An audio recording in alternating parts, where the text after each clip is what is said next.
right approach to studying Bible. In other words, we have attempted to bring it under what is called critical level. And I think because of popular misunderstanding, that we should consider the meaning of the word critical or criticism as it is used in this type of work. In the first place, it carries no implication of depreciation of any kind. Criticism does not mean the kind of criticism we offer our friends. It means analysis for the purpose of discovering the topic, the facts of the matter. Now, facts themselves, particularly in cases of this kind, involve both obvious and elusive elements. And we learn gradually through criticism the facts out of context may no longer be facts, because facts relate to time, place, circumstance. It is a fact, for example, that a man writing today can say honestly that no one has yet made a flight to the moon. This statement is not only factual, but it dates the fact. And if this article was read 500 years from now, and then in the meantime visited the moon, we would know approximately the period at which the earlier writing was done. Thus, we have from facts certain implications and overtones which enable us to discover valuable correlations, the search for the historical outline of any subject under consideration. The next thing that criticism deals with is the problem of idiom. An idiom is tremendously vital in the study of language. We know, for example, that modern Greek is not the classical Greek. We know also that there is a difference between high school Latin and ecclesiastical Latin. We know that the English of Chaucer is not the English of today. Idiom changes. An idiom is much more than mere spelling, pronunciation, or the structure of sentences. Idiom has to do with the actual, factual meaning of words. Now, for example, 50 years ago, when anyone referred to a hood, they meant a covering for the head. Today, they mean a covering for motor. It is a different meaning. Therefore, if we are not able to determine the relationship in time sequence and do not know the idiom of the time, we are at a serious disadvantage. This is especially true on the philosophical and religious levels, because those levels, more than any others, have been subjected to idiomatic change. Religion being an exceedingly subtle subject, one requiring a tremendous grasp of the inner meanings of words in order to use them at all successfully. We find idiom very important in all religious or philosophical literature, which attempts a high level of scholarship or a high level of factual accuracy. Thus, idiom has to be examined, and failure to consider it almost always mutilates meaning. Now, an interesting example of idiom, perhaps, lies in the choice and use of words and the meanings of them, which gives us another important view. Very few persons know the meanings of words. And while we may say, without any question, that absolute meaning of words is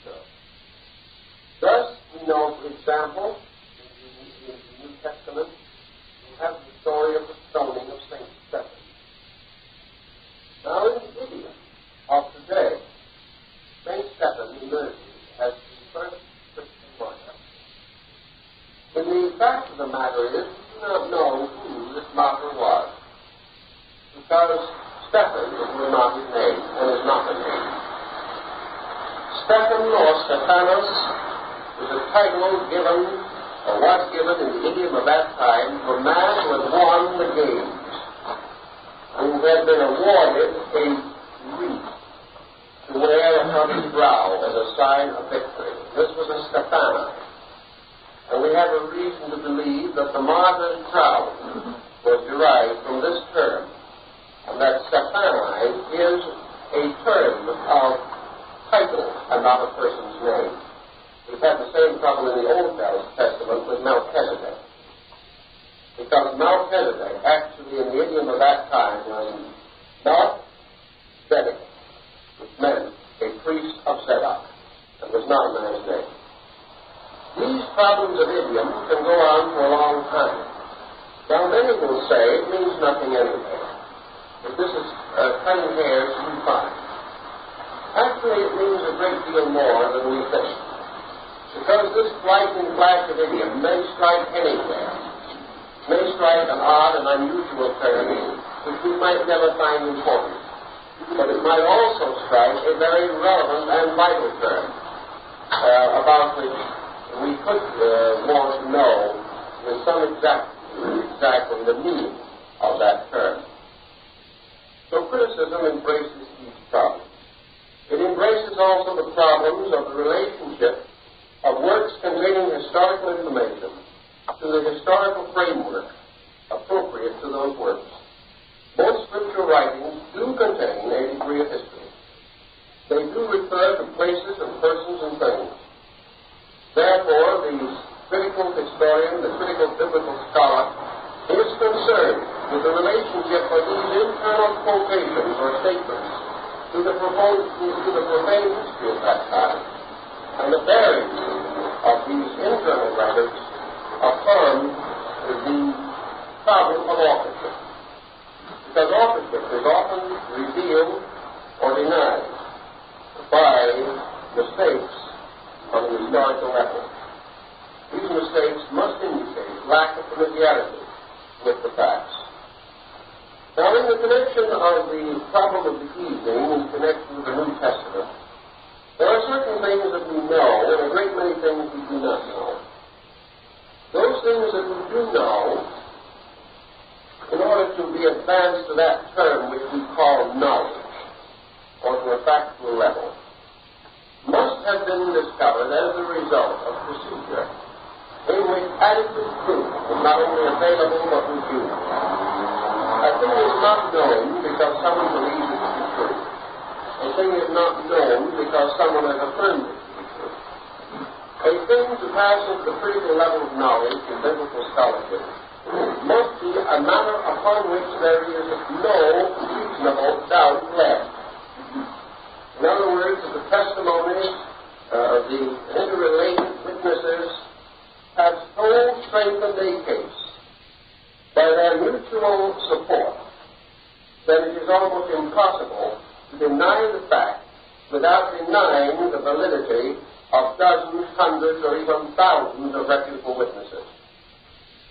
It is therefore not a fact or a known thing until it has been subjected to very careful analysis and historical and bibliological research.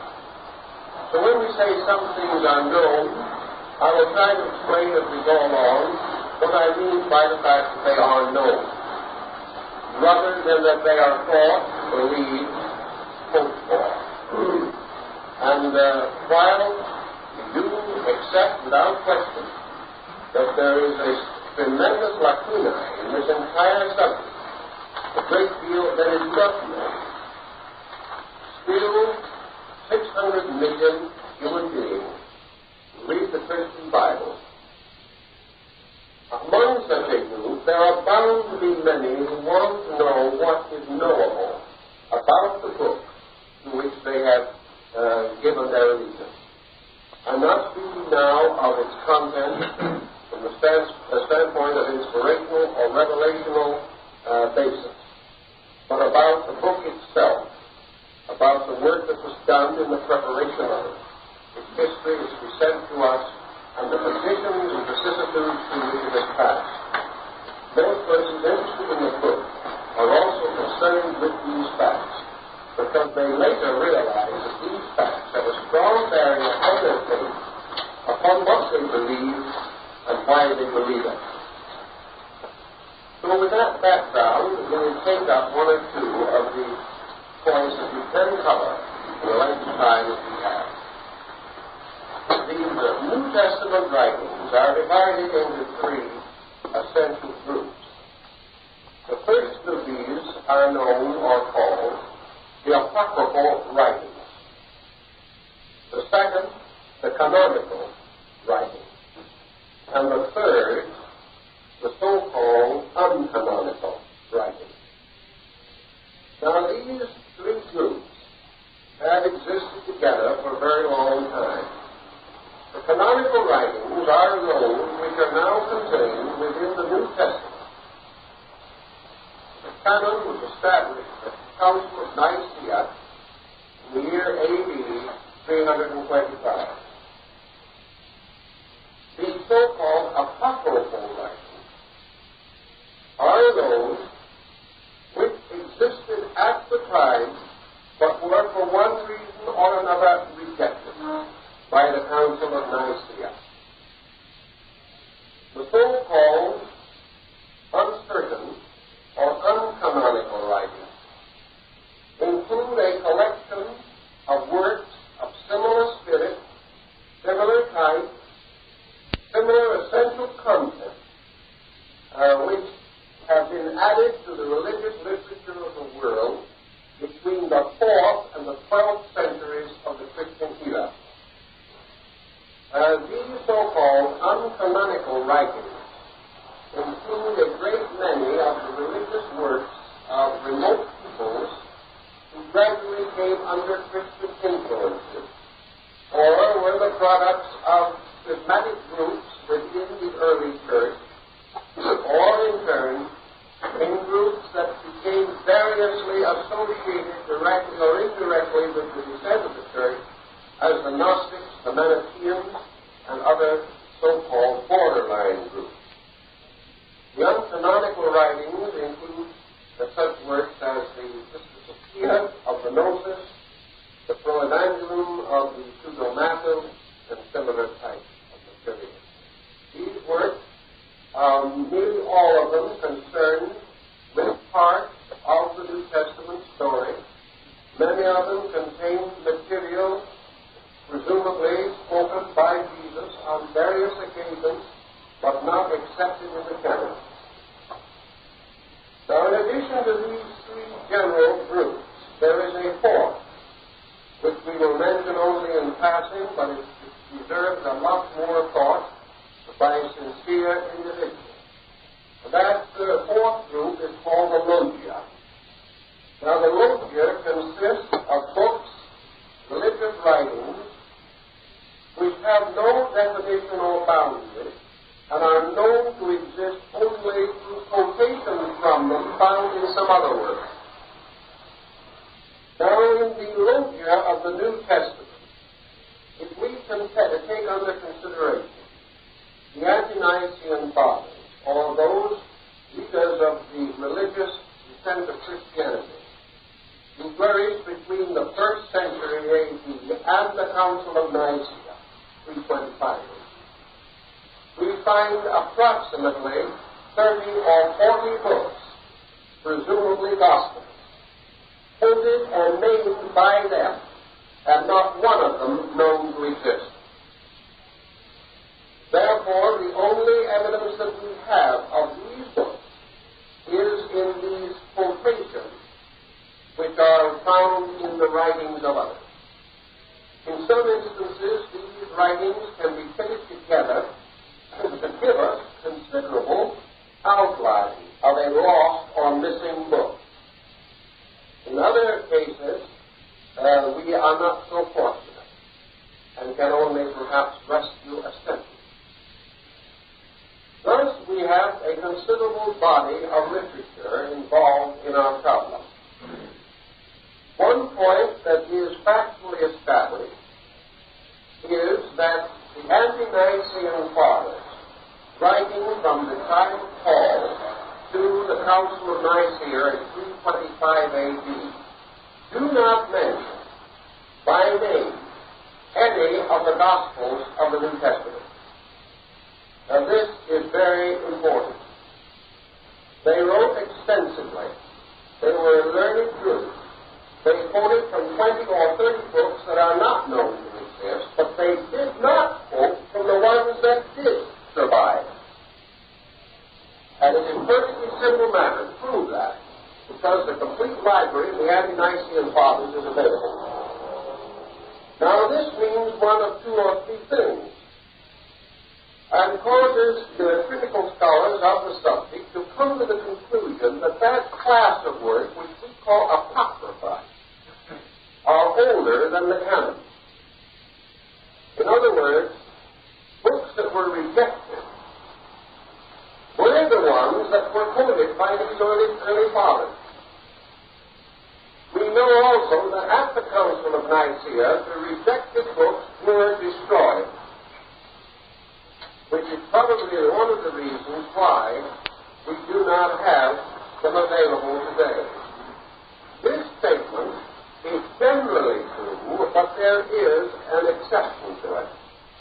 Namely, that undoubtedly the Nicene Council was unable to control all existing manuscripts. Therefore, an Old Testament apocrypha and a New Testament apocrypha did survive. Even in the first edition of the King James Version of the Bible, the Old Testament apocrypha is included, although it has since been dropped.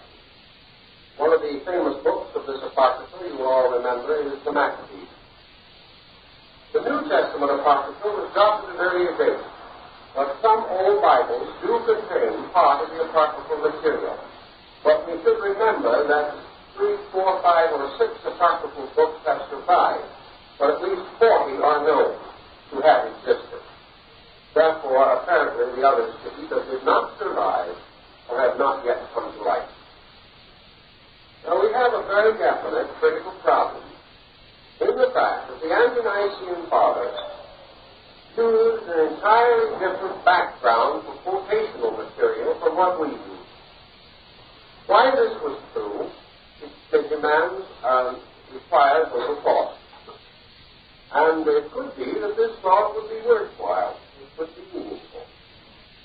In order to understand this, then, let us go back and try to restore, at least in part, the situation as it existed in Christendom between the death of Peter and the Council of Nicaea. During this long period of time, we know as a definite fact that we must understand the condition of the world in those days. The condition of the world was so different from our own and so inconsistent with our general acceptance of things that unless we think, it is not likely that we shall hit upon the facts.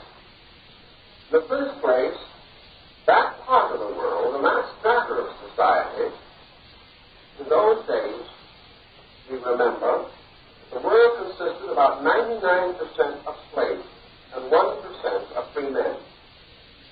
The percentage was somewhat larger of free men under the Roman Empire because it bestowed citizenship for a number of reasons and freed men for a number of reasons. But for the most part, the world at that time was not lettered. And I think we are in possession of sufficient proof to justify this statement. But before we go on to the proof, let us unfold the statement a little bit.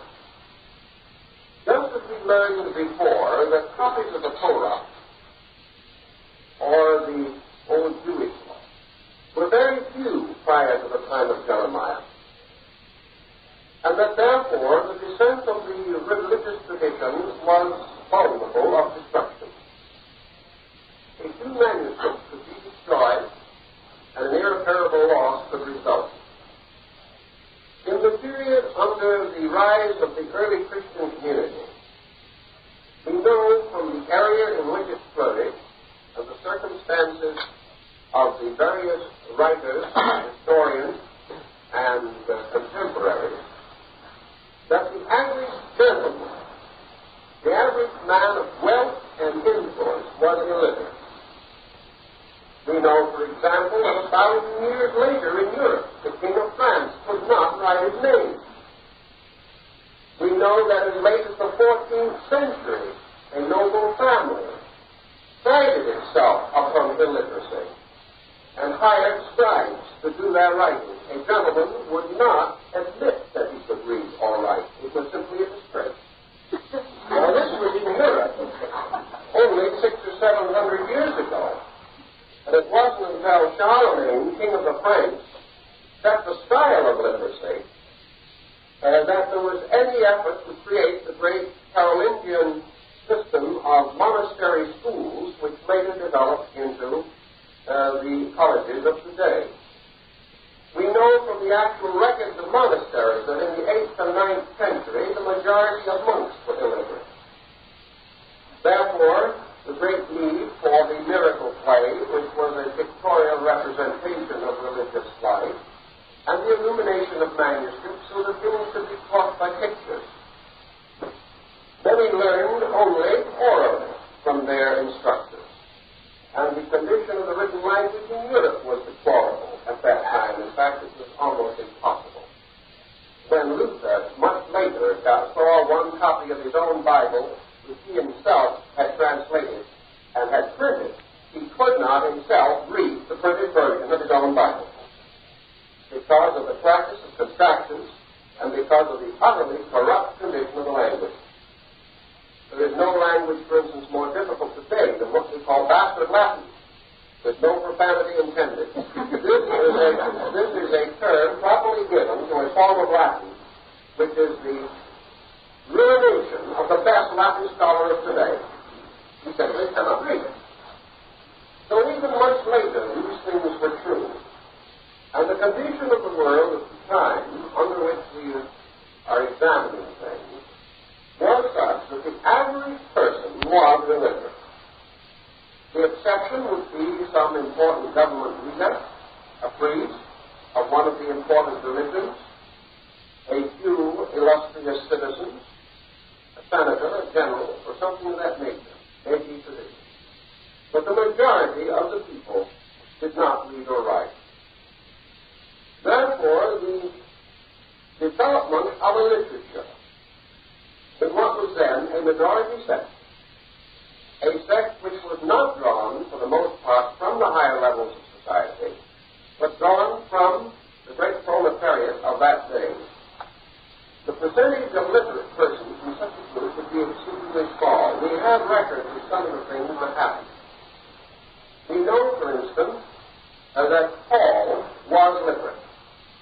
We know that he studied in the great college at Tarsus.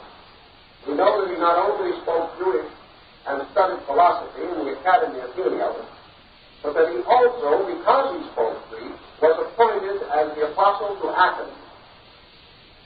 We know that he was a literate man. We suspect strongly that Mark was a literate man. We are not just certain of the others. We assume they may have been, we just do not know. But we also know that even if all of them had been literate, the majority of the congregation would not have been. This meant several problems. One, which we know to be true, that the writings, the sacred writings of the early Christian communion, were regarded as relics and not as books.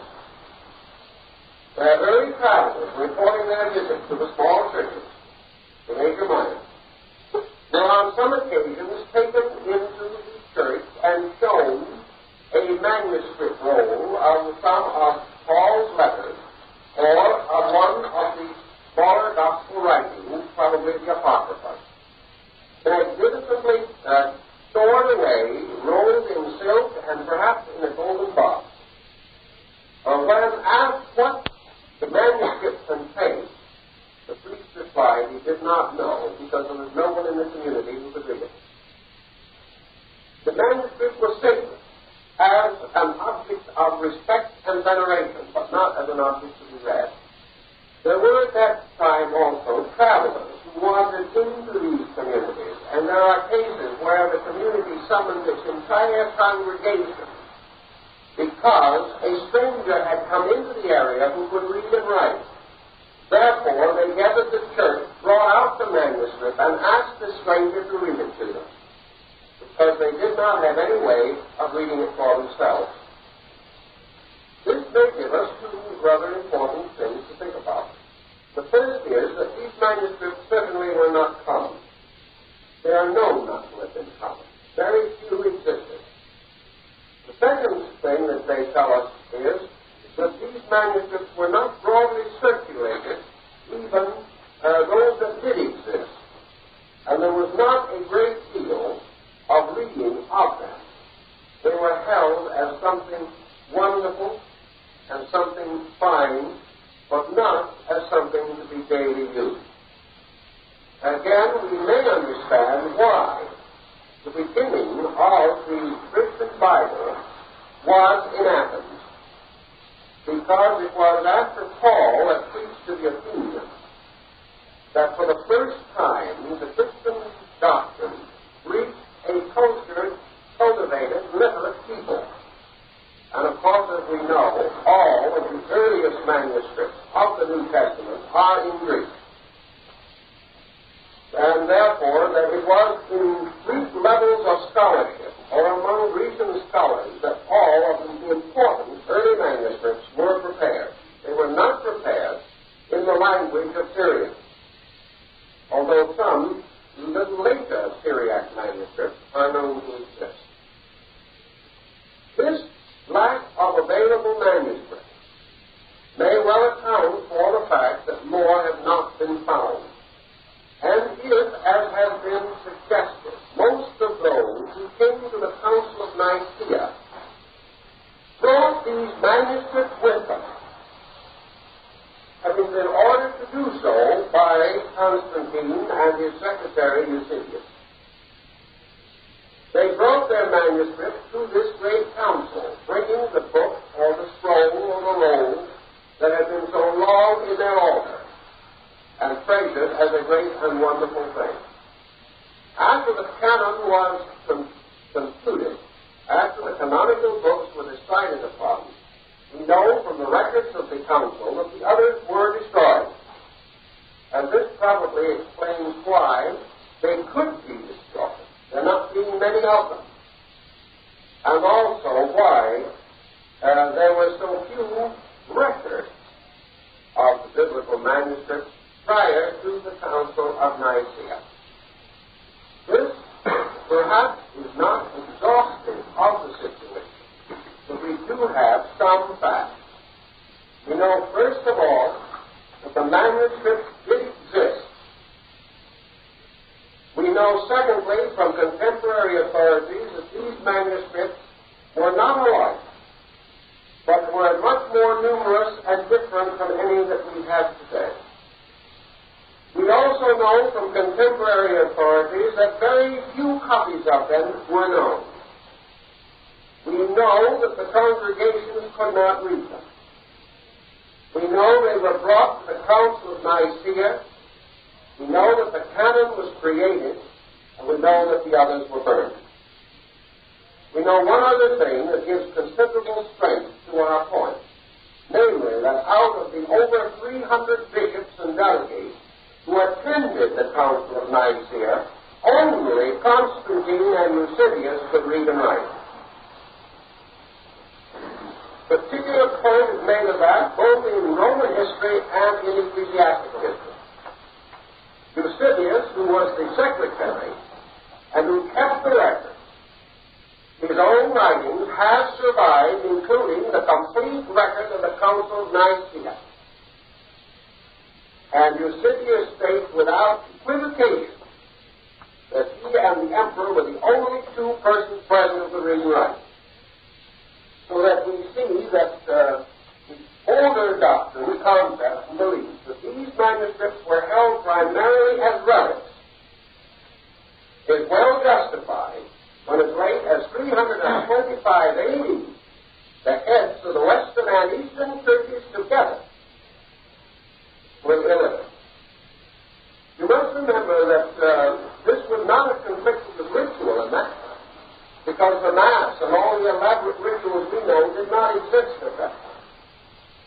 The original meetings of the churches were much more like what we would call a Quaker meeting today. They all gathered in worship. An elder or deacon led in prayer. They ordained their own priest. There was no central hierarchy. And those who were moved by the Spirit spoke. And when they had finished, they ceased speaking and sat down. They broke bread together, celebrated a simple communion, and sang and danced together, according to St. Athanasius. In that time, we had a very simple religious life. Very sincere one, but one that was exceedingly simple.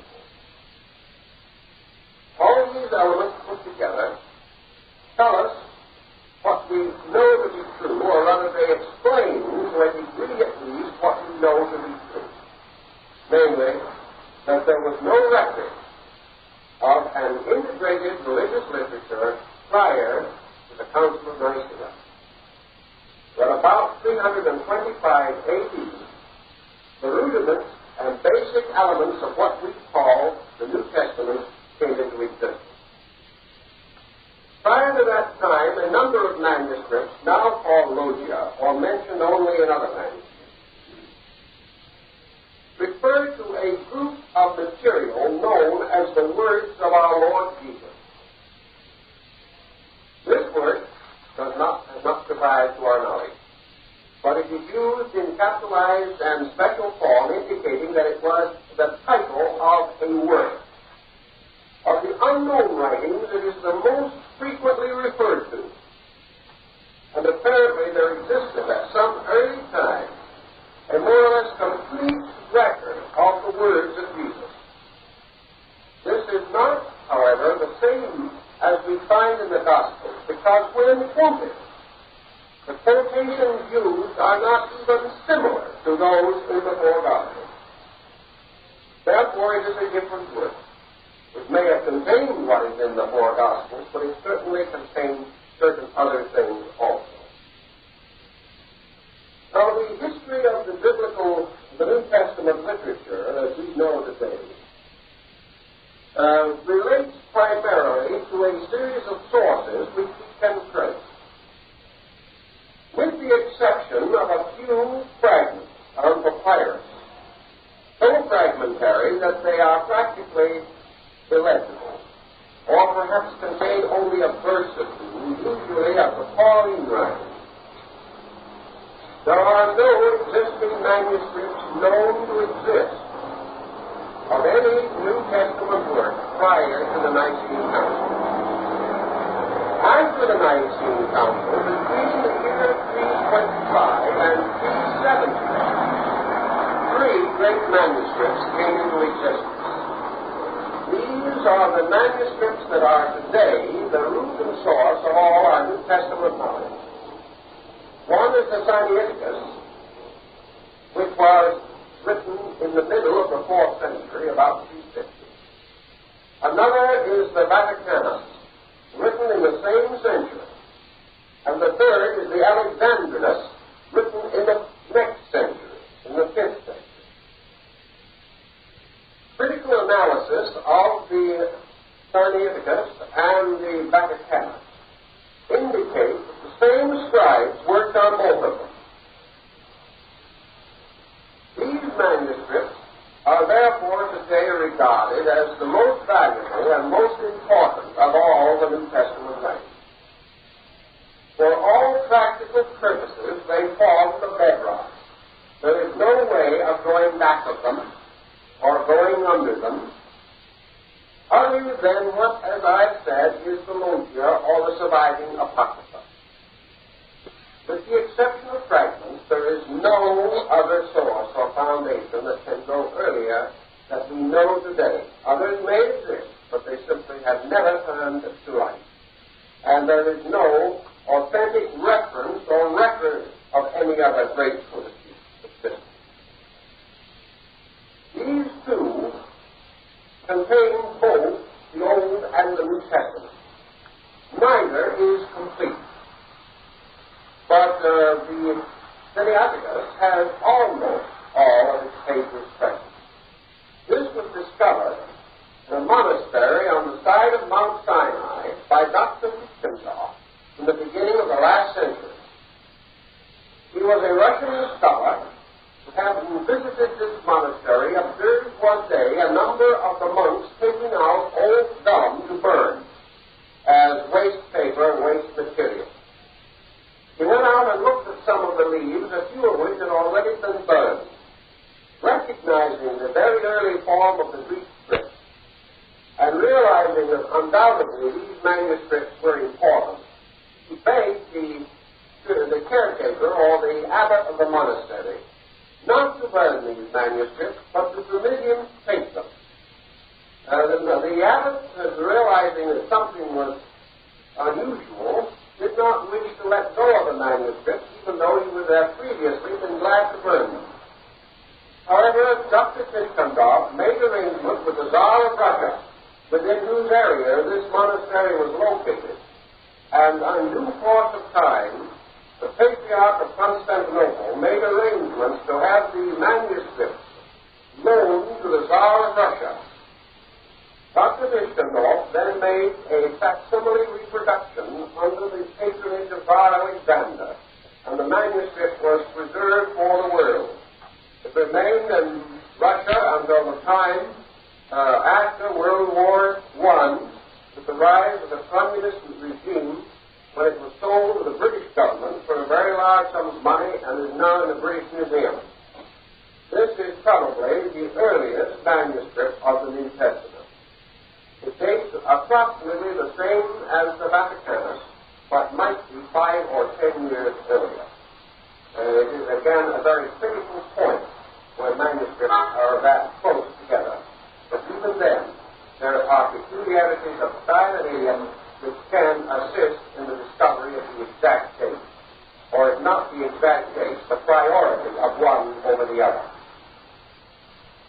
There is no question about the Alexandrinus. It is a little later, but it fortunately contains some parts that are missing in the other manuscripts. Altogether, these three ancient codices do not constitute the complete work, but of course it is possible to restore the Old Testament from the Septuagint version, which was done in the 3rd century B.C. So that little by little, what we call biblical criticism puts these pieces together until finally we come as near as we can into possession of the full story contained therein. Now, the manuscript of the Codex Sinaiticus, which is the earliest, or at least if not the earliest, there's only a difference of a few years, gives us some information that is rather valuable for us to have. In the first place, in this manuscript, and in the Vaticanus, and in the Alexandrinus, no authorship is ascribed to any of the 4 Gospels. We do not have any examples of an authorship ascribed to the 4 Gospels until at least 500 years later. So that in those days, the 4 Gospels were anonymous. The next point that is of some interest to us is to consider that between these 2 great codices, the Sinaiticus and the Vaticanus, and the intention of printing and the publication of the Gutenberg Bible in 1445, we have a span of somewhat over 1,000 years. During that span of 1,000 years, we have factual knowledge of the existence of approximately 4,000 Bible manuscripts. Obviously, the further back you go, the fewer there are. But by the 6th or 7th centuries, there were a number. By the 10th century, there were hundreds and even becoming into thousands. And by the 15th century, 4,000 manuscripts are known. Now, these manuscripts, however, do not represent complete works. This group of 4,000 includes fragments. But each fragment is assumed to represent a manuscript. That is, if the fragment is obviously of a different period and a different type of workmanship or religious background from the next one. In other words, where the writing is the same, or where the structure and format is the same, they may be parts of one book. But we have reason to assume that we know of the existence of 4,000 different manuscripts. Of these, we do not know how many were complete Bibles, and how many may have been only single books of the Bible in their original written form. For example, we know that there's a whole group of manuscripts that never contained anything but the Pauline epistles. We know also that the 4 Gospels were issued separately, and therefore a complete manuscript might contain only one of the Gospels. But 4,000 such manuscripts do exist. Now, the next point that is of importance to us is the critical comparison of manuscripts.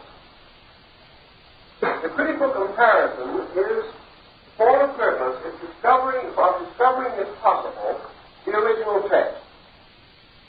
Now, it is usual to assume that the Sinaiticus, or one of the earliest ones, is complete.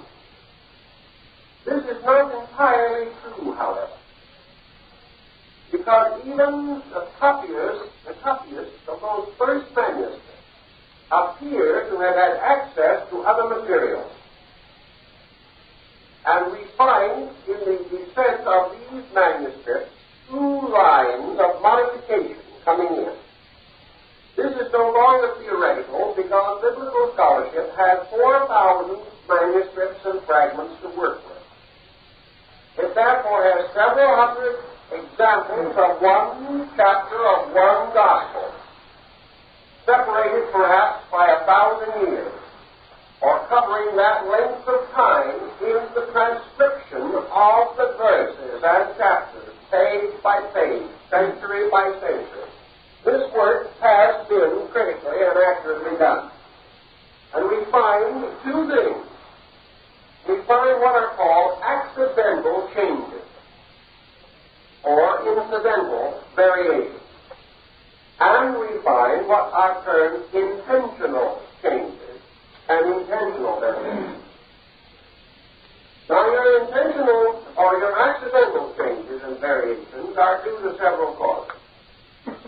We have to realize that the copyists in those days did not have comparative facility.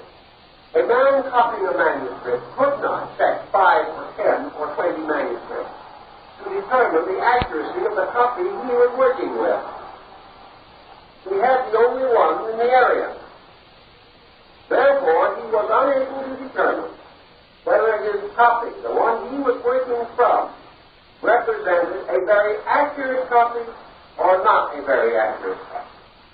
He had no way of knowing the skill of the original copyist. And it was quite possible that a copyist working many long hours would do the same thing we do. Even in typing today, he could leave a line out. And if somebody left a line out in the 5th century, the copyist of the 6th century did the same thing. The one in the 7th century did the same thing. And so that change came on down through the centuries. Everyone carefully perpetuated.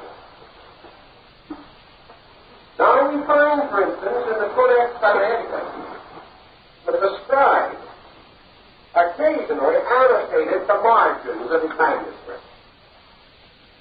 Whoever did this work, there were several scribes work on it, was evidently a very advanced writer. What he knew of the content, we do not know, but that he was an accurate and very well-learned scribe, we do know. So he put a little marginal note. A man 100 years later copied that manuscript. And we can take the leaf of the copy and put it side by side with the original. And we see how carefully the second man took the little note that the first man had put on the margin and put it into the text. Perhaps when he put it into the text, he put in little marks around it, indicating that it was an insertion. The man who copied this one didn't notice the little mark. And in the next degree of copying, what had been a footnote became part of the text. Hundreds of those examples have been checked and known to be true. This explains why certain manuscripts change. And as you watch the descent of these manuscripts, they do change. Because the human being is not that mechanical in his procedure. As the written form changed, we had other problems because some scribes were better than others. There are books that have been eminently transcribed by a pious person who did not know how to read or write, but simply copied meticulously the shape on each letter. Therefore, when he found a difficulty or a contraction, he didn't know what to do. This type of thing can be traced and has been traced year by year, generation by generation in the descent of this manuscript. And that this is essentially a factual survey is now generally known to anyone who wishes to investigate the subject. Now, another interesting thing has happened which may have had some effect upon the scarcity of old Bible manuscripts, especially the New Testament. For a long time, Egypt had the papyrus monopoly. We thought about Luke getting hold of something and creating monopoly. The Egyptians did it. They got hold of this important writing material, which they were exporting to all parts of the then known world. And they ran the price up on it until it was practically prohibited. And they would not permit any other people to know the secret of its manufacture. In the later years of the Egyptian civilization, papyrus was sold but a square inch. And it is not at all unusual to find records of a man exchanging several fine-headed cattle for a little piece of papyrus large enough to write his will on. It became a monopoly. To break this monopoly, the use of parchment was introduced. And it was introduced at about the critical period of the beginning of the Christian era. It broke the papyrus monopoly and also made possible the folded book, which previously had not been possible because papyrus had to be rolled and could not be folded and split. So we have not only papyrus but parchment as extremely valuable media. An individual who had a half a dozen pieces of paper in those days was a rich man and highly regarded. This inevitably resulted in methods being devised to clean old parchments and vellums and papyri. Methods of fading out papers or documents that were no longer valuable were perfected, so that the same materials can be used or could be used again. Now, in the Vatican Library, we have several very embarrassing situations. We find that an original letter, not written by St. Paul, but a copy of one of them, perhaps a copy of the 2nd or 3rd century, has been very carefully faded out to permit the bill of sale for some slaves and some cows to be put in its place. For centuries, this meant the total and complete loss of the original. But now, by the means of infrared photography, the old writing can be brought out again. And this written-over class of material is called the parenthesis. And it is quite common, and there's still quite a field to be explored, because it is quite possible that works now in existence of an early date, associated with other subjects, would, under chemistry and under infrared photography, might reveal materials that we'd be glad to know about. But at least that may also be another explanation of where the material disappeared to.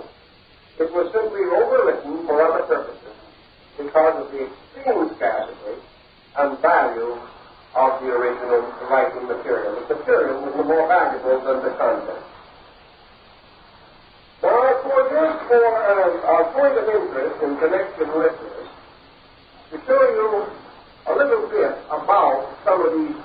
And I've taken a few verses from the 12th chapter of 2 Corinthians, and I have taken the Sinaiticus translation.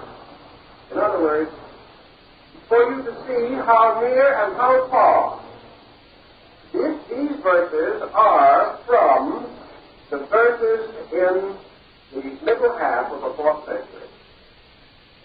Unfortunately, no complete translation of the Sinaiticus is available. Someday that should be repaired, that difficulty, because it seems rather incredible that the oldest and most complete version of the New Testament should not be available in English.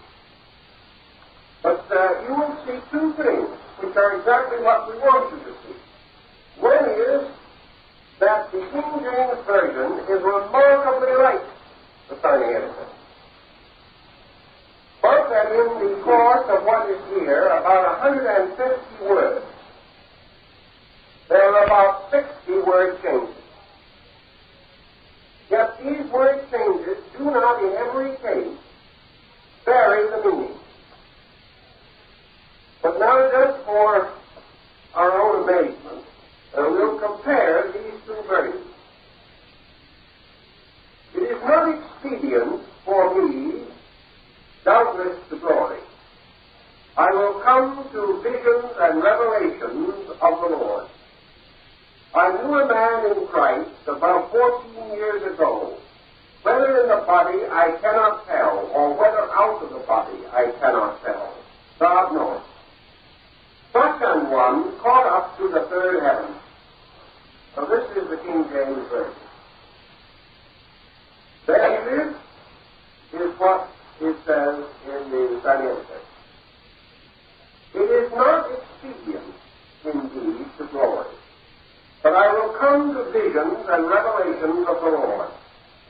I knew a man in Christ who about 14 years ago, whether in the body I cannot tell, or whether out of the body I cannot tell, God knows, found that he was caught up into paradise and heard unspeakable words. Now the principal difference is that the original version says he was caught up into paradise. The King James Version says he was caught up to the third heaven. Now, I took the trouble to check the Vaticanus and the Alexandrinus. Both of these contain the word paradise. Now, there is a slight difference. The text is remarkably the same, but just where the third heaven comes from, it comes a little mysterious. Now, we continue. Caught up to the third heaven, and the third verse begins. I knew such a man, whether in the body or out of the body, I cannot tell, God knows. Now this is a repetition. Verse 3 is a repetition of part of verse 2. Verse 3 is not in the Sinaiticus. Verse 4. How that he was caught up into paradise and heard unmistakable words which it is not lawful for a man to utter. How, Sinaiticus. How that he was caught up into paradise and heard unspeakable words, which it is not lawful for a man to utter. Now, the principal difference in a point here is that in this case, the Bible, the King James Version, introduces the word paradise as the thing he was caught up into, after having used the third heaven in the previous verse. In the Sinaiticus, both of these terms are represented with the same Greek word. In the King James Version, the word which in Greek, incidentally, is paradisio, or the use of it. It has become a third heaven in one place and a paradise in another. But there is no change in the Greek form.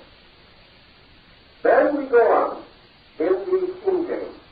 Of such an one will I glory, yet of myself I will not glory, but in mine infirmity. Sinaiticus. Of such a one I will glory, yet of myself I will not glory, but in mine infirmities. Here for 1,600 years, there's been no change at all. Then the next, in the King James. For though I would desire to glory, I shall not be a fool, for I will say the truth. But now I forbear, lest any man should think of me above that which he seeth me to be, or what he heareth of me. Now, in this one, there is quite a little difference. But now I forbear, even the abundance of the revelation. The word revelation does not occur in the King James Version. The word revelation is represented in the King James for the word truth. Lest any man should think of me above that which he seeth me to be, or that he heareth of me. Now, that is similar, but not by any means identical. Then the King James. Unless I should be exalted above measure through the abundance of the revelation, there was given to me a thorn in the flesh, the messenger of Satan, to buffet me, lest I should be exalted above measure. That is all covered by this in the Miscellaneous. So lest I should be exalted above measure, there was given to me a thorn in the flesh, the messenger of Satan to buffet me. The lest I should be exalted above measure does not appear in the original. It appears twice in the same verse in the King James. It appears in neither place in the Miscellaneous. Now this is only a fragment, not selected for the purpose of pointing up controversy, but to show merely what happened in the course of about, we'll say, 1,200 years. In other words, the word changes. These changes also had another important implication, which we will now bring to your attention. The so-called Gospels, as we call them today, the books attributed to the four evangelists, Matthew, Mark, Luke, and John, from a critical standpoint of internal structure, tell us some things, but they also leave us a number of questions. And in the searching for the questions, we come to a conclusion that must be given some consideration.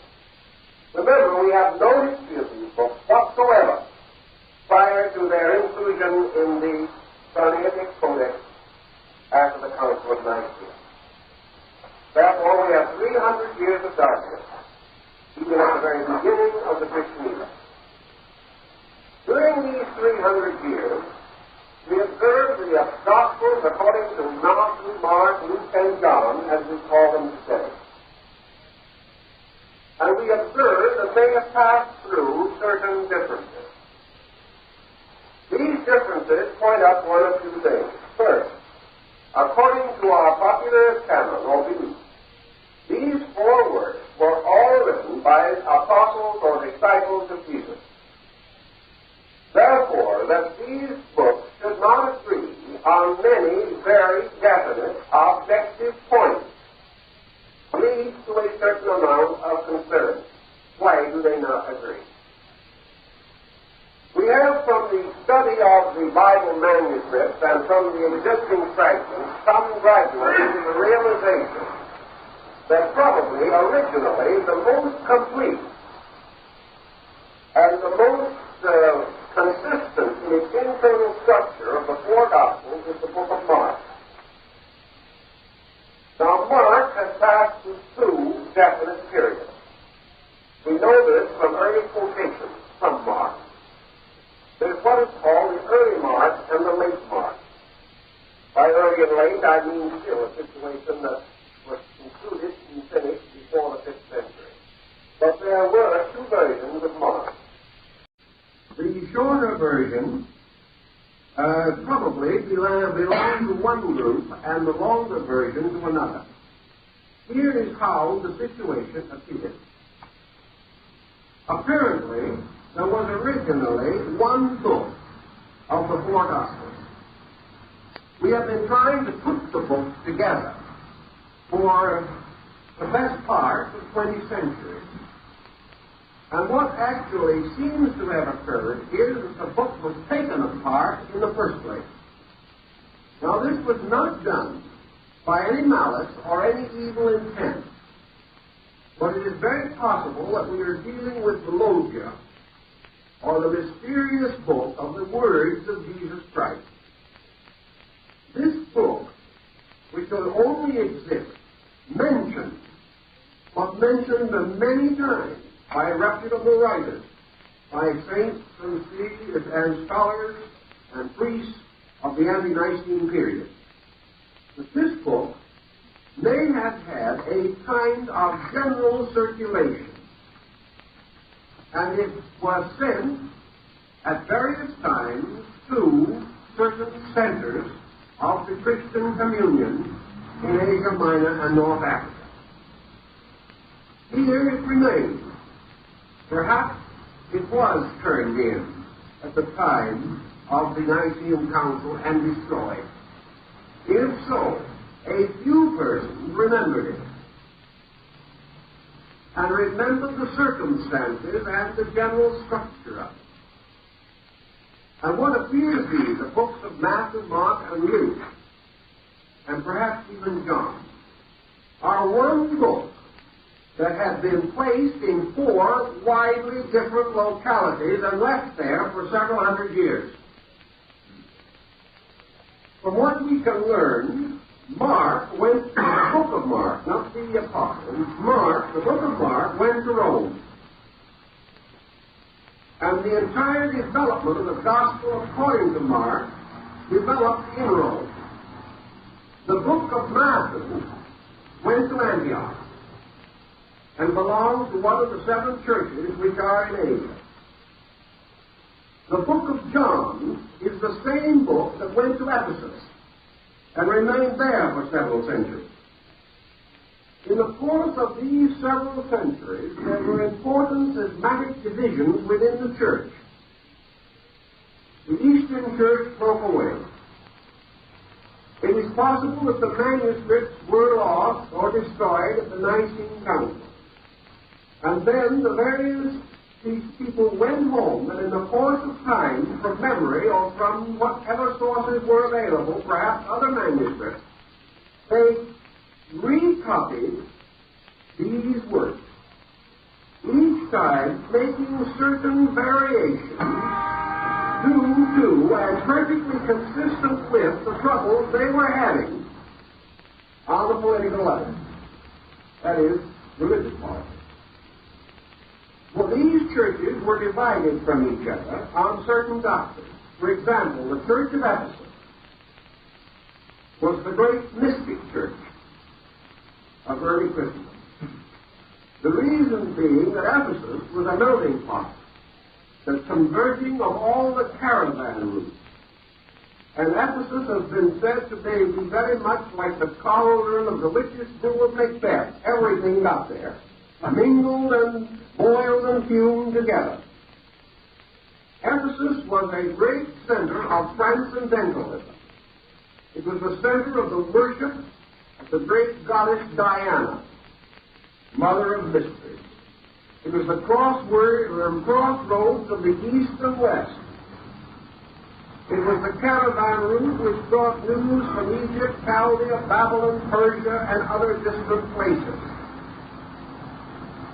And out of the Church of Ephesus, there seems to have come what are called the Johnite writings, which are the Gospel according to St. John and the Apocalypse or the Revelation of St. John. Every element and ingredient of which was available at Ephesus.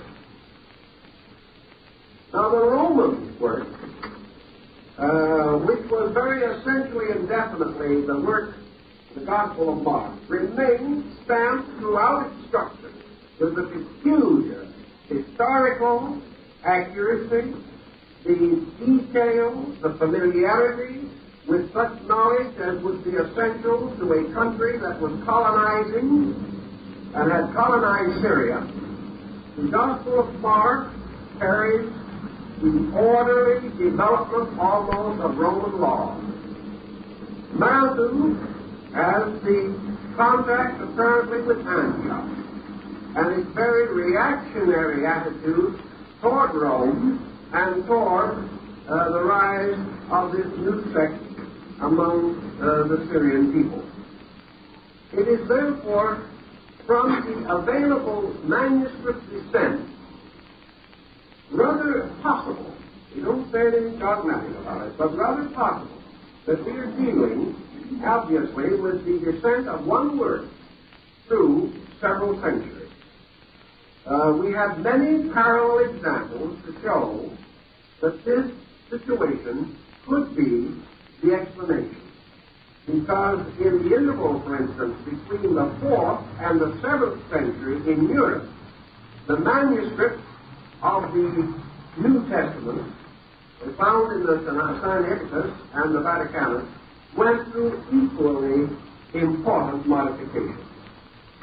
Therefore, the lapse of 3 or 4 centuries in an area with its own peculiar beliefs and ideas, and an area which was not able to have direct contact with Jewish history, would account for certain discrepancies in the historical record, which are irreconcilable, and also would explain a certain naivete in the handling of historical material, because the people involved now had no particular contact with the history. And as the historical significance faded out for them, we find great changes, crisscrossing, and inconsistencies, which would indicate that at no time prior to Nicaea and even after that did the fathers sit down together, read the 4 Gospels, and attempt to integrate them. They did not attempt any crisscrossing between them. Remember, in one, of course, Judas goes out and hangs himself, and another one he goes and buys a field of land and does other things. One he dies by accident, one he dies by suicide. The circumstances have become unimportant. The carrying on of the major trend of the thinking and its development along the religious and philosophical implications had gradually taken over importance. And the historical phases had lifted into secondary place. They could no longer be verified for that matter, because the histories of these countries were not available in those areas. So we have what appears from careful study to be the breaking up of one story, or rather not its actual breaking up, but the same story being placed in 4 different localities and then allowed to develop there. So probably one of the most excellent examples of this is the carrying of this story to Ethiopia, because we know that the Gospels reached Ethiopia. And we know that by 3 or 4 centuries later, the Ethiopic Gospels and the commentaries on them had lost all semblance to what we know in the West. And yet, they are still one of the most valuable sources of information, because this particular group was completely free from the confusion and struggle that later distinguished the descent of the Western Church. We know also that even after the Council of Nicaea, the Eastern and Western Church broke over the validity of some of these books. We know, for example, that for a long time the Eastern Church accepted the Apocalypse and the Western Church rejected it. We know then that the situation was later reversed. And still later, Martin Luther left the Apocalypse entirely out of his great translation of the German Bible, because he said it was not an inspired book. And he ordered that in all future editions of his Bible, if the Apocalypse was included, it should be accompanied by that note by him, to the effect that he did not regard it as an inspired work. No one paid any attention to him, however, including the Lutherans. But the book itself has been under controversy for centuries. And the reason for this controversy and the extent of it is well worth a certain amount of thought. Now, we have carefully avoided in this discussion any reference to the contents of the four Gospels. The general outline of the content is so well known to all of us that it would be redundancy to tell the story again. But there are certain phases of the matter which may still be of considerable vitality. Because as early as the 3rd century, and the 4th certainly, when the great Council of Nicaea came into function, the problem of the gradual transformation of this structural book into the basis of a canonical literature was going on. The rise of the Bishop of Rome and the integration of the Western Church was accompanied by two great waves of scholarship. The first, as we have mentioned, was the ante-Nicene motion, and the second was the post-Nicene, which followed the Council of Nicaea. And the first and great outstanding name after the Council of Nicaea was St. Augustine of Hippo. And with Augustinianism, we find the beginning of the gradual integration of the doctrines of Christianity into a great legal code, a great moral, ethical structure. Prior to that time, it had been composed of little groups functioning alone in the wilderness, in their isolated ecclesia or chapels and churches. But after this period, we find a powerful integration. And this powerful integration immediately resulted in what might be termed the great cycle of interpretation. Now, interpretation had its effect upon the descent of the biblical text, because interpretation became a matter strongly emphasizing the choice of words. Now, the original idea was not to choose words. Actually, the choice of the words was dependent upon the meaning of the term. But in the most ancient languages, including Greek and Hebrew, words have more than one meaning. And the problem of interpretation can affect translation, and can affect it strongly. For instance, 5 Greek scholars belonging to 5 different Christian sects, confronted with a certain statement in the Bible, can honestly and sincerely come up with 5 different translations, because the words themselves permit it. And the interpretation is perfectly legitimate, but it is difficult to determine sometimes which of these reasonable translations is the correct one. This led to certain revisions in translation.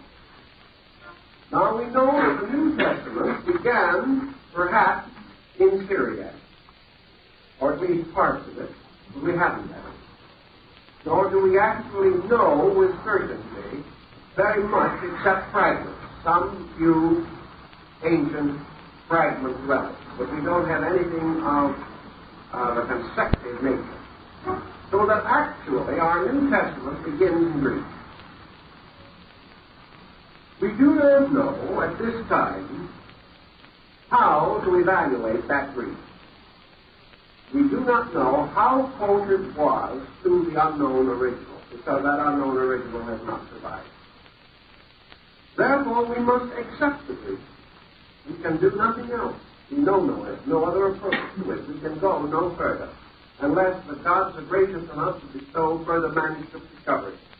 We cannot edit the Greek beyond this point. We do know, however, that in the 2nd century, the Greek began to move into the Latin, and that in the first 150 years, approximately, it was all Greek. There was no other available form. Then, in the middle of the 2nd century, or near the end of it, Latin began to be important. The Greek language began to fail. as a common language of civilized people. And the Latin form took its place. Now here we had a great motion of translation. A translation motion that is some way reflected into the Greek manuscripts that we have, because the ones we have are later than this. We do not know whether the Sinaiticus and the Vaticanus are directly from the Greek, or whether they are retranslations from the Latin back into the Greek. Because between the actual period of the Gospel and the first manuscript that we have, there was this complete turnover in language. But this turnover, or this turnabout from one language to another, should have affected the church in Rome, is certain. Because in Rome, up to about the middle of the 2nd century, Greek was still the language of scholarship. After that, Latin took over. There must have been a transition in the New Testament writings from Greek to Latin. No Latin versions of this period have survived. Therefore, we can wonder whether the Greek versions of the 4th century are from the Syriac, from the Amharic, from the Latin, or from the Greek itself. This we do not know, and there is no indication whatever that will tell us. We do know, however, that from the 4th century Greek translation, Latin versions were almost immediately made, and gradually versions into practically every other language of Europe. These versions are not identical. And, of course, the English versions are comparatively late. Therefore, it is not certain at just what time or under what conditions the English versions did come into existence. We know that the English versions that we have did not come directly from the Sinaiticus or the Vaticanus. They came from preceding translations, such as perhaps the Vulgate or other versions, which had passed through from 3 to 5 translations before they were distinguished. Anyone who has tried to read a simple poem first translated from the German into English 10 years ago will realize the difficulties of the situation. These difficulties are real, and the point of criticism is not to lead or to cause difficulties to become frustrations. That's not the purpose of it. The purpose of criticism is to try to open the way back to the original, as far as it can possibly be done, realizing from an absolutely factual survey of the mistakes in spelling, the mistakes in grammar, the mistakes in idiom that have crept in through various countries over 1,000 or more years, that the mistakes are not sacred. They are what they appear to be. And that therefore the problem is to try to correct them and to get a version that is nearer to the original as far as we are able to reach back toward the original, always hoping that with the passing of time we will be able to get nearer. Now all of this presupposes one thing, that is the importance of the original. If this is doubted or questioned, then the entire criticism falls to pieces. But if it is important to know, so far as it is humanly possible to know, the actual words of Jesus and his disciples, then the criticism is valid. Because it is only through this research that we can find out these very important things. And that is why biblical scholars have worked upon it so long. It is not to satisfy their own skepticism primarily. It is simply to try and find out, if they can, what was originally meant. Now, this also, of course, supposes that what was originally meant is the most important thing we can gain from the study of this particular subject. Now, early in the 4th and 5th centuries, during the period of St. Augustine, we find the mingling of the rising school of Christian literature with that of non-Christian sects in these areas. The most important that Augustine mentions, of course, is the Manichaean sect, which was a Persian sect in origin, and to which he himself belonged for a long time, for many years. And this sect was considered heretical by the Christians, and Augustine spent many years repenting this early membership in a non-Christian organization, along with many other things that he repented, including the stealing of apples. But the problem lay in the fact that there was a whole group of Christian material, or neo-Christian material, such as that recently discovered in the Gnostic excavations in Egypt. And we find surrounding the core of biblical literature, the New Testament, a tremendous aura of material about which we know very little as far as its relation to the originals are concerned. There is concern. We know, for example, the rise of the Islamic material found in the Quran. Now, the Quran was done in the 6th century. The Quran was therefore done within about 200 years, or 250 years of the Codex Sinaiticus. It is an old work containing considerable material relating to the life of Jesus. Much of this material is not to be found in the Gospels. Now we can say to ourselves, perhaps Muhammad invented it. That seems a little dubious. The reason why it seems dubious is because what relations and ties that we have with material that is known would indicate a very careful and methodical organization. It is, from the way he handled it, it is much more reasonable to assume that he took it from some source available to him. Now we know that while he was employed as the caravan master for the rich widow of Khadijah, that he did go along the caravan route and met the Nestorian heretics. These Nestorian Christians penetrated as far as China, and in the early centuries of the Christian era had a tremendous sphere of influence all over the Near East.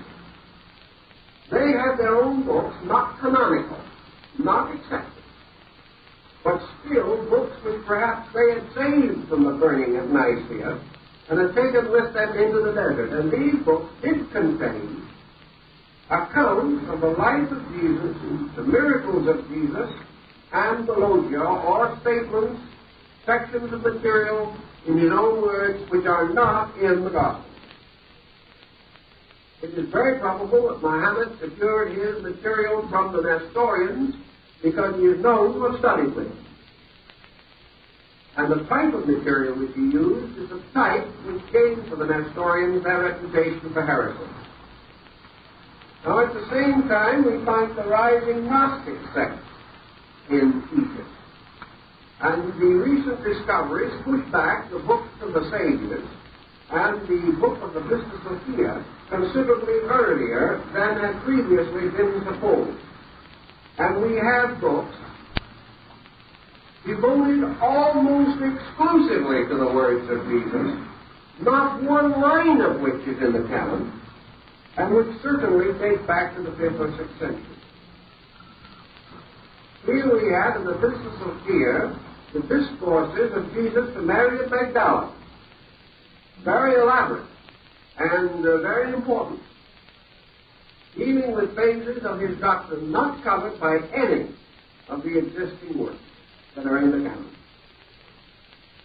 So these manuscripts were undoubtedly treasured by borderline groups, and the location of the manuscripts may associate them with what are called the Therapeutae. And the Therapeutae were a Jewish sect that flourished in Upper Egypt and had their temples there, about fighting. This Jewish sect apparently included a comparison of Christian and Jewish mysticism and was interested in the Gnosis. And in the Gnostic writings relating to Jesus, we find a great many interesting things. One of the logia, for example, is that which refers to Jesus and the dead dog, pointing the dog to his disciples, who have made unpleasant remarks about it and saying, pearls are not whiter than its teeth. There are many, many such things. And these are all found in these related books. So we have a wide aura of religious books relating to Christianity, extending from the 4th to the 9th or 10th centuries and out into most distant and unusual areas. No effort has in general been made to gather these together and examine their common contents. There has been as yet no breaking down of the barriers between the canonical and the uncanonical books, as they are called. But Bible criticism moves past this barrier immediately and begins to examine any and all related material, anything that has the stamp of a genuine contemporary period or the internal evidence of a high degree of personal illumination or sanctity, so that the content spreads out over a much wider field than it did a few years ago. Now, the development of the interpretive mind in the church and in the various groups has led gradually to another important situation, and that is the ante-Nicene fathers were what were called the apologists of the church. At that time, the church was not strong. It was fighting for its survival. And in order to achieve whatever security it could, it was forced to rationalize its way along through the difficult and involved political and religious system of the time. A very good example of the ante-Nicene father is Clement of Alexandria. And Clement of Alexandria spent a large part of his work against heresy, as it is called, explaining and crisscrossing between the existing non-Christian systems and the early Christian faith. He says in one place, if we teach the death and resurrection of our Savior, he's addressing the Egyptians or the Romans, if we teach the death and resurrection of our Savior, we teach no more than you have taught, who have taught the death and resurrection of your Savior. This was the spirit of the ante-Nicene apology. They were bridging across. They were trying to prevent an open break. And more than that, they were working from the fact that in those days, practically every Christian in the congregation had been born a pagan. There were very few second-generation Christians at that time. Most of them were converts. Most of them had come from other beliefs. And the ante-Nicene fathers were bridging as much as they could between the different systems so as to make the motion across as simple and as easy a transition in religion as possible. After the conversion of Constantine and the creation of the Holy Roman Empire, the post-Nicene fathers took a much more positive attitude and split completely with all non-Christian groups. But because the ante-Nicene period terminated at the Council of Nicaea, and because all of the books that we have date from immediately after that period, and within 50 years, there are groups of Bible scholars who believe firmly that among the various religious writings are a number, perhaps either canonical or uncanonical, in which the analogy between systems have been stressed, and that therefore in certain translations and versions that there have been certain parallels drawn for some reason. And this gives an entirely different field of research, and one which can and does become almost immediately highly controversial. And because of that factor, we're not going to attempt to go into it more than to point out what we mean. And each student is then entitled to develop his own concept of how this controversy should be treated. The controversy springs from, perhaps, the opening section of John. In the beginning was the Word, or in the beginning was the Logos. Now, in the opening chapter of John, we find something that is quite difficult. There is a legend, and we say this because a legend must definitely be subtracted or divided from any factual statement, and the student is entitled to know the status of each thing. There is a legend, no more. It's one on which there has been considerable research, that the opening chapters of John were written much earlier than the rest of the gospel material, and perhaps before the beginning of the Christian era. The reason for that is that certain sections of it are to be found in material dating in the 3rd century BC. But again, it is legendary, so we do not express it as more than that fact. A work attributed to a pre-Christian writer, Cerinthius, is supposed to have been incorporated into the opening chapter of John. Because it is entirely unique among the gospel narratives and in a completely different temper from the rest, that it may have had a separate or different origin is possible. We know, for instance, that at least three writers worked on Matthew, and not less than 3 on Mark, and that these 3 writers lived at least over a period of 400 years. They were not all at the same time. But the contribution that each made is a matter for technical research. It can be distinguished, however. This matter of interpretation becomes very, very important. And there is a question that arises that has to be solved in some way. How it is solved is very largely a matter of the personal beliefs and the personal convictions of the individual.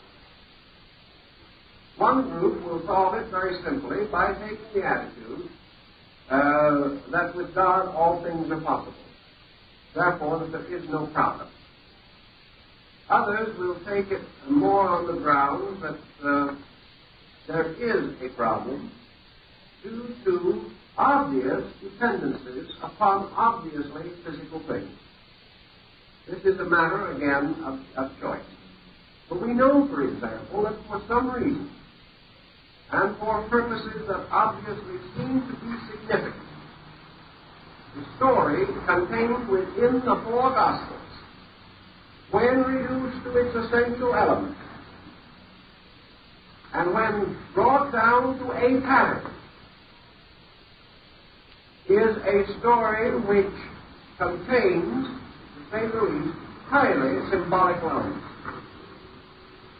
By that we mean that the story of the life of Jesus parallels with extraordinary closeness many other accounts arising in different areas at different times. Interpreters approaching the subject have several solutions to offer. One is that by the very circumstances of the revelation itself, it was spiritually predestined and foreordained that this story should parallel certain other preceding. Another attitude is that in a place like Ephesus, where all these stories were available, it might well be that certain patterns were used by persons enlightened, illumined, initiated, ordained. who thereby made certain modifications upon an historical account in order that it might be identical with a larger pattern of divinity. As an example, and we will just leave it exactly as it is, as an example, we will take the possible indebtedness of the story to something derived from Egypt. In Egypt, although we do not hear much about it in these days, in the early period, at the time even before, in the period from about 1500 BC to about 400 or 500 BC, there was a deity comparatively prominent whose name was Miscellaneous. This deity was born of an immaculate conception. His coming was predestined and foreordained by a great light in the heavens. He was forced to leave the country because of the fact that his life was threatened by a jealous relation who was a great prince of the land. He traveled into a distant country, came back to his own country when he was a small boy, appeared in the temple, and confounded the elders. His first miracle in Egypt, from the manuscript dated 1000 BC, his first miracle was the changing of water into wine. He healed, he taught, he had disciples, he went through various experiences, he celebrated the Eucharist, he had his Sermon on the Mount, he was executed, buried, raised from the dead, and sat in heaven beside his Father. This record was complete at least 1,000 years BC. Now this has caused the symbolic in the critical problem of religion a certain amount of rather reasonable concern. The Dionysiac cycle has also caused them some consideration. The tremendous section from the Apocalypse, which is almost verbatim from the Book of the Dead, has caused them some consideration. The Last Judgment has caused them a little thought, and many, many other sections, because of the almost identical parallel. And when the Pope said in the 5th century, the 25th day of December is not so sacred for the birth of Jesus Christ as for the birthday of the celestial Son, this caused consideration. And it has been one school of interpretation from the beginning that has come to the conclusion that at some time historical events were moved sufficiently around a situation itself with very dim historical boundaries to make it confirm or make it agree with the doctrine of the Logos, a doctrine which we find universal at that time. The second group says no, that all other and preceding stories were but foreshadowings and anticipations of this event, that they were symbolical and that this event was real. Now that is one school of thought on the subject. These different schools then pass into what might be termed critical Bible study. And today, in the majority of theological seminaries where critical Bible study is carried on, the would-be clergyman is being taught the principles of from 10 to 15 different religions, because it is beginning to be obvious that they are more or less essential to the critical study of Christianity itself. And that this concept of a complete isolation of the faith cannot be sustained by serious scholarship. If, therefore, through criticism of text and study, we at least come to the realization of a certain broadness, a certain fullness of religious background, by which peoples of various faiths can intelligently, consistently, and righteously study the religions of other peoples, we will be much nearer to the solution of our basic theological difficulties.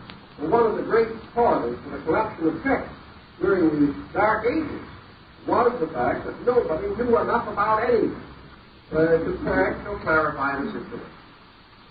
All of these points become part of a legitimate study of biblical symbolism and philosophy. Now, I'd like to pause for a few moments to say something on the subject of one Bible that is of great interest to us, and that is the authorized version of the great King James of 1611. This Bible is the result of a very serious difficulty that arose in England, in which two important Christian denominations locked horns over the Bible. It occurred about 1604, soon after James had ascended the throne. And in order to meet or arbitrate the difficulties of these two groups, both of whom petitioned him, King James made the statement that he had always personally felt the insufficiency of the then available translations of the Bible. He said he did not consider the form, the wording, the selection of terms, the dignity of the translation as commensurate with the importance of the text. Therefore, he appointed a group of scholars to create the revision which we know as the King James Version. Now, actually, it is a mistake to assume that the King James Version is a new edition of the Bible. It is not.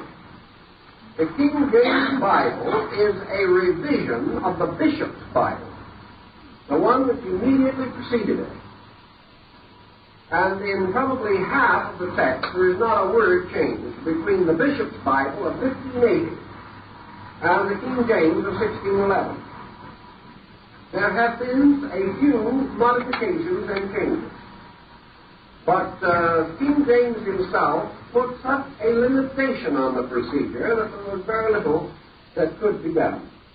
He forbade any variation from the Bishop's Bible unless it was absolutely necessary. Well, in matters of that nature, what is absolutely necessary? He forbade any change in the spellings of proper names. He forbade any eliminations of words. No word could be left out within the other. And he also forbade any new word to be added. And by the time he got through with it, practically permitted only a little juggling this way and that. There was a little polishing, and one or two audacious scholars did change the word. But it is almost a completely identical revision only, editing revision of the Bishop's Bible, which in turn was based upon the famous Preacher's Bible, of which incidentally trailed on into the Bishop's Bible and is notable for the famous verse in Genesis in which instead of Adam and Eve making girdles of fig leaves, in that version they made breeches of fig leaves. And this is the origin of the Preacher's Bible. In about 1870, the first great effort was made to revise the Bible. Perhaps it was an audacious move, because to the average person, the Bible is or was written in English by God, just the way He had it. As my old aunt used to say, without a jot or tittle being out of place. One small boy in Sunday school said that the Bible was written by St. James of England in 1611. One of the ways people feel about it. But anyway, an effort was made to completely bring it back to the oldest and best manuscripts with the most direct and simple translations in the idiom of the time. That is, in the idiom of the period in which the book was first known to have existed. In doing so, the Old Testament was considerably changed. Job and several other works were put back into verse, which is the way they were originally written. Many changes were made. The chapter divisions were changed, because in all the early versions, the chapter divisions are different from what we have now. All important interpolations after the 5th or 6th century were noted. and bracketed so that the individual could tell what had been added after the basic manuscript. And many efforts were made to bring it into a complete integration. One effort also included the effort to put together again the four Gospels and make the one story as nearly as it could possibly be restored according to the original. Of course, the move received no support whatever, because the situation has become so associated with the public mind that this kind of procedure is comparatively worthless from the public standpoint. They're not interested. The wording, the old form, has become so near and dear to their hearts that they are not interested in any further variations on it. Therefore, all such work belongs definitely on the level of biblical criticism. It belongs among those who are studying these things in the original languages or are re-editing and revising them for serious research. But that there is a tremendous field of research here, and that it is important to a world in which there are 600 million Christians who are concerned about their own book and who want to understand more, not only of its contents, but how it came into being. Because most people are interested. We are interested in the families of our friends. We're interested in their backgrounds. We're interested in the physical association, I guess, of persons and things in which we have a deep attachment.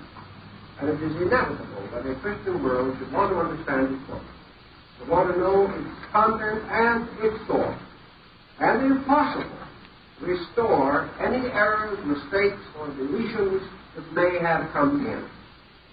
And that is what this type of criticism is for, and it also hopes to leave a certain general overtone of a larger and more generous and understanding approach to the subject, and perhaps, as biblical criticism today points, less emphasis upon detail and more upon the large ethical and spiritual motions of the content. Because for centuries, detail has divided people. And biblical criticism today is away from detail by eliminating as secondary those things which are not held in common and emphasizing those things which are held in common. And out of this criticism comes greater tendency to think in the terms of the Sermon on the Mount than to think in the terms of the genealogies. Both may have their place, but for the average person, it is the great ethical and moral structure of the spiritual dynamic that is of greater importance than the historical background. The historical background may help us to clear certain ambiguous and confusing paragraphs. And we know we have 500 sects of Christendom today, and probably 400 of those sects only exist because of confusing translations of the Scriptures, in which the individual cannot be sure of the original meaning. And therefore, he has gradually, over a period of time, built up a tremendous divisional emphasis. Because where we know the facts, there is very little difference of opinion. But where the facts are not known, opinion dominates. So the correction of certain faults might have a tremendous power in bringing Christendom back together again, as today the biblical student is trying to put together this book to reveal as clearly and simply and directly as he can the tremendous dynamic of the subject. Well, I think that's enough for a long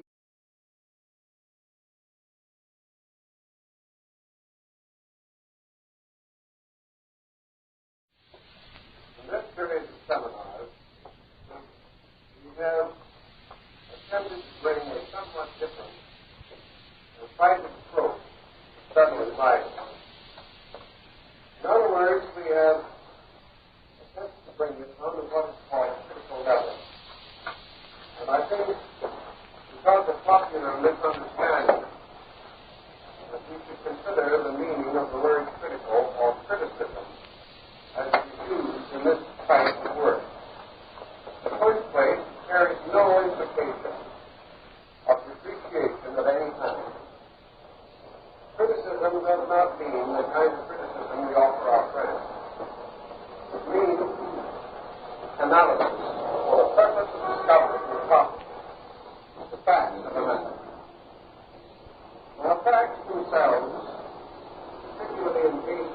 type involves both obvious and elusive elements. And we learn gradually through criticism. The facts out of context may no longer be facts, because facts relate to time, place, circumstance. It is a fact, for example, that a man writing today can say honestly that no one has as yet made a flight to the moon. This statement is not only factual, but it takes the fact. And if this article was read 500 years from now, and then in the meantime visited the moon, we would know approximately the period at which the earlier writing was done. Thus, we have from fact certain implications and overtones which enable us to discover valuable correlations in the search for the historical outline of any subject under consideration. The next thing that criticism deals with is the problem of idiom. An idiom is tremendously vital in the study of language. We know, for example, that modern Greek is not the classical Greek. We know also that there is a difference between high school Latin and ecclesiastical Latin. We know that the English of Chaucer is not the English of today. Idiom changes. An idiom is much more than mere spelling, pronunciation, or the structure of sentences. Idiom has to do with the actual, factual meaning of words. Now, for example, 50 years ago, when anyone referred to a hood, they meant a covering for the head. Today, they mean a covering for motor. It is a different meaning. Therefore, if we are not able to determine the relationship in time sequence, and do not look from them found in some other work. Now, in the logia of the New Testament, if we can take under consideration the ante-Nicene fathers, or those leaders of the religious descent of Christianity, who flourished between the 1st century A.D. and the Council of Nicaea, 325, we find approximately 30 or 40 books, presumably Gospels, quoted and named by them, and not one of them known to exist. Therefore, the only evidence that we have of these books is in these quotations, which are found in the writings of others. In some instances, these writings can be fitted together to give us considerable outline of a lost or missing book. In other cases, we are not so fortunate and can only perhaps rescue a sentence. Thus, we have a considerable body of literature involved in our problem. One point that is factually established is that the ante-Nicene fathers, writing from the time of Paul to the Council of Nicaea in 325 A.D., do not mention by name any of the Gospels of the New Testament. Now, this is very important. They wrote extensively. They were learned Jews. They quoted from 20 or 30 books that are not known to exist, but they did not quote from the ones that did survive. And it is a perfectly simple matter to prove that, because the complete library of the ante-Nicene fathers is available. Now, this means one of two or three things, and causes the critical scholars of the subject to come to the conclusion that that class of work, which we call apocrypha, are older than the canon. In other words, books that were rejected were the ones that were quoted by these early fathers. We know also that at the Council of Nicaea, the rejected books were destroyed, which is probably one of the reasons why we do not have them available today. This statement is generally true, but there is an exception to it. Namely, that undoubtedly the Nicene Council was unable to control all existing manuscripts. Therefore, an Old Testament Apocrypha and a New Testament Apocrypha did survive. Even in the first edition of the King James Version of the Bible, the Old Testament Apocrypha is included, although it has since been dropped. One of the famous books of this Apocrypha, you all remember, is the Maccabees. The New Testament Apocrypha was dropped at an earlier date, but some old Bibles do contain the idiom of the time. We are in a serious disadvantage. This is especially true on the philosophical and religious levels, because those levels, more than any others, have been subjected to idiomatic change.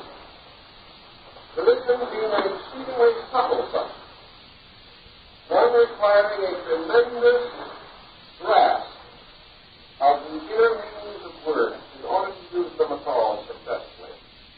We find idiom very important in all religious or philosophical literature, which attempts a high level of scholarship or a high level of factual accuracy. Thus, idiom has to be examined, and failure to consider it almost always mutilates meaning.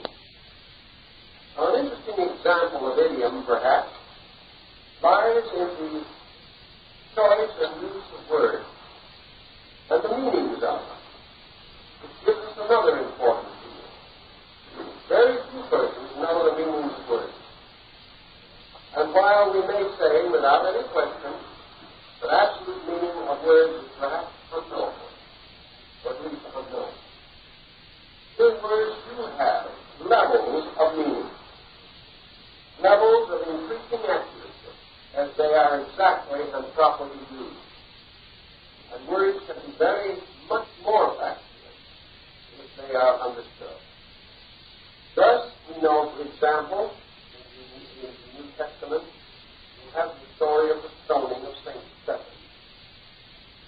Now, in the idiom of today, St. Stephen emerges as the first Christian martyr.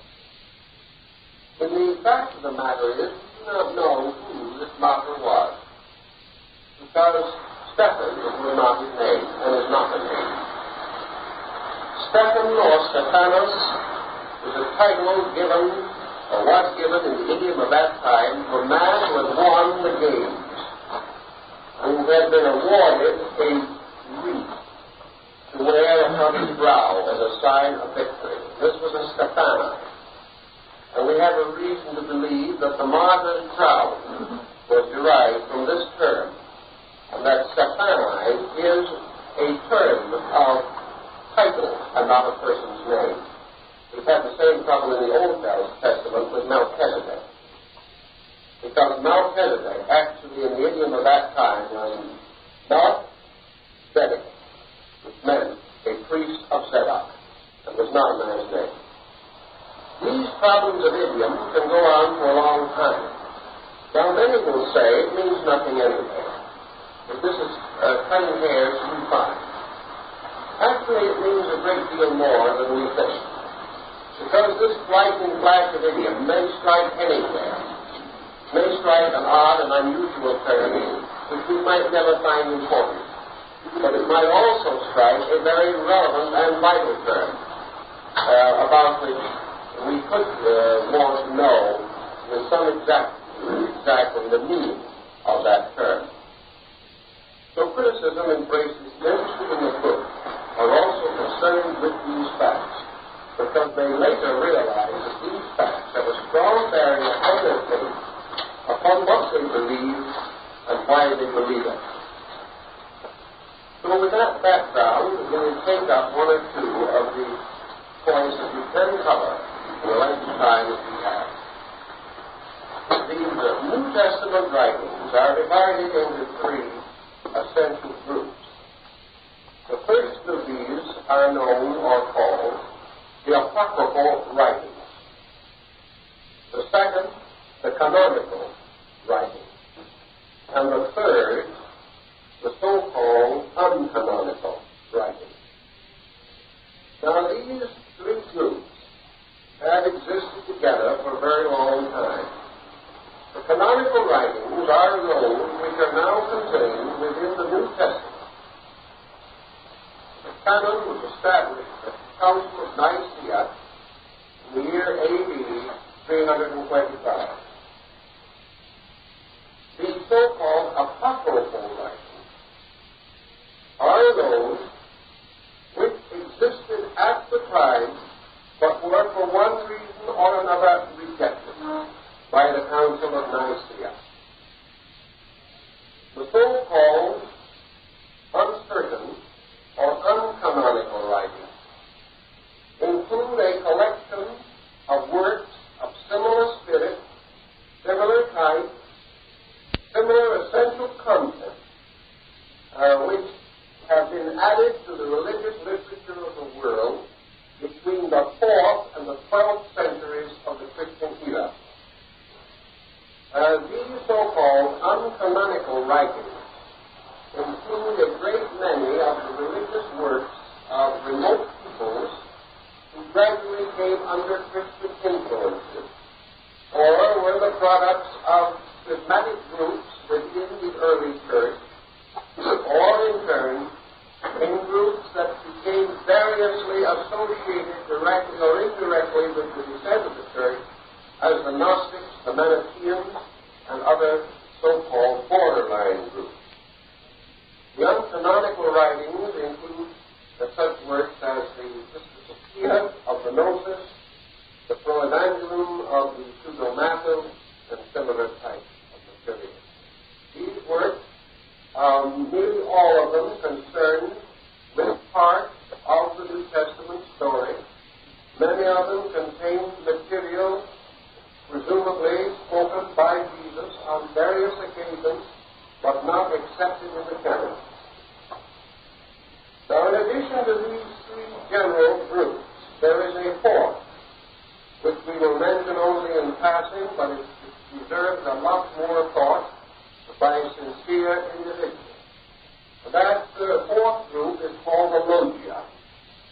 Now, the Logia consists of books, religious writings, which have no definition or boundary and are known to exist only through quotation of these problems.